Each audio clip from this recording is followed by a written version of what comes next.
Hello everybody, again welcome back to our channel. Today also we've got you another video. In this video I will be showing you how you can simply go ahead and say birthday there in your Snapchat. But before we start with our video, please do make sure to like our video, subscribe our channel, and yes, without any further delay, let's go ahead and step into our video.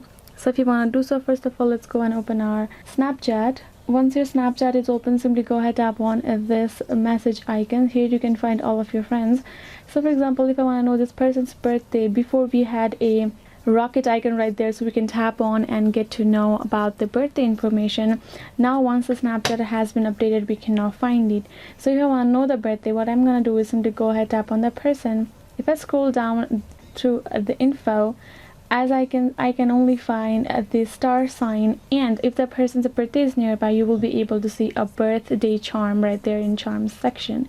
And the other thing that you can guess over is, as you can see, this person's star sign is Sagittarius, so which includes the date like in November's last, right? So I can just guess by the time period in that for that zodiac sign. I can guess it, that is one way. Otherwise you will simply be able to find a birthday cake right there in charms. Otherwise just from Snapchat, that is the options. So yeah guys, this is it. I hope this video was helpful, and yes, thank you so much for watching. I'll see you guys next time.